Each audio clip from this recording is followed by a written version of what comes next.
ভোটের দিন যতই ঘনিয়ে আসছে ততই যেন রাজনৈতিক অঙ্গনে নতুন নতুন মোড় নিচ্ছে ঘটনা। সব দিক সামলে এগোতে থাকা নাগরিক পার্টি হঠাৎ করেই যেন অজানা স্রোতে ভাসতে শুরু করেছে। প্রশ্ন উঠছে, পার্টির ভেতরে কি ভাঙনের সূচনা ঘটেছে? জাতীয় নাগরিক পার্টির জন্মলগ্ন থেকেই বিতর্ক আর বিভক্তির সঙ্গীতা। যাত্রা শুরু হয়েছিল মাইনাস রাজনীতির শিকার কিছু ইসলামপন্থী তরুণ নেতাকে বাদ দিয়েই। সেই নেতারাই গড়ে তোলে আপ বাংলাদেশ। সময়ের পরিক্রমায় পার্টির অভ্যন্তর থেকে আরো অনেক নেতা বিতর্কের জেরে বেরিয়ে যান। অভিযোগ একটাই, আর্থিক অনিয়ম। কিন্তু এবার পরিস্থিতি আলাদা। এবার যা ঘটেছে তাই নিছক অর্থ নয়, একেবারে রাজনৈতিক হিসাব নিকাশ।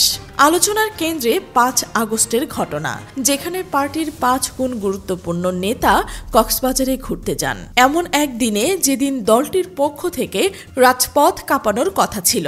হাসনাত, সার্জিস, নাসির জারা ও খালেদ সাইফুল্লাদের এই আচরণ নিছক ভ্রমণ নয়, বরং রাজনীতির এক গভীর সংকেত। বিশ্লেষকরা বলছে ৫ আগস্ট নাগরিক পার্টির ইতিহাসের বড় মাইলফলক। অথচ সেই দিনে সি পার্ল হোটেলে গিয়ে মন ভালো করার অজুহাতে নিজেদের গা ঢেকে দেন ৫ তারকা নেতা। সকাল বিকেল বিমান যাত্রার কথা বললেও বাস্তবে তারা ফিরেই আসেনি। কক্সবাজারের ব্যতিক্রমী হোটেল বাছাই, তড়িঘড়ি ভ্রমণ আর সেই ভ্রমণের রহস্যে জড়িয়ে আছে রাজনৈতিক অস্বস্তির ছায়া। এই ঘটনার পেছনে যে এক গভীর অসন্তোষ জমে উঠেছে তা স্পষ্ট।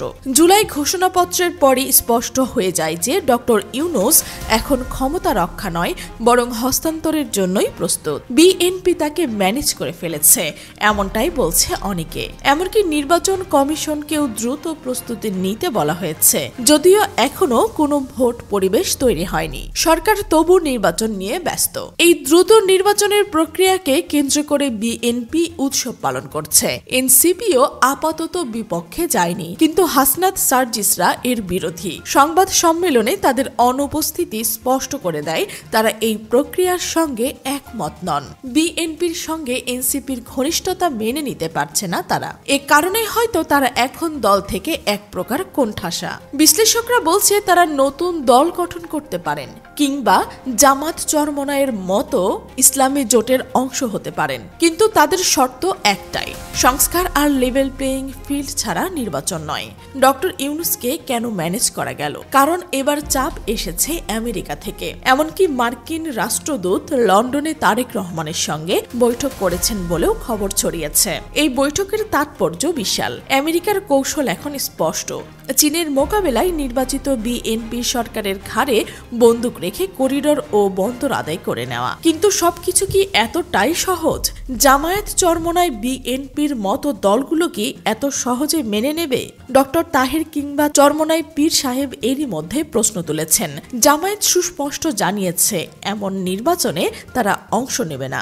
সবশেষে বিশ্লেষকদের চোখ এখন জামায়াত আমির ডক্টর শফিকুর রহমানের দিকে। তার সুস্থতা আর রাজনৈতিক প্রত্যাবর্তনই হয়তো নির্ধারণ করবে দেশের আগামী রাজনীতিক মোড়। আর এনসিপির ভেতরের বিদ্রোহের আগুনও এখনই নেভার নয়। হাসনাত, সার্জিসরা হয়তো ঠিক সেই মুহূর্তেরই অপেক্ষায় রয়েছেন।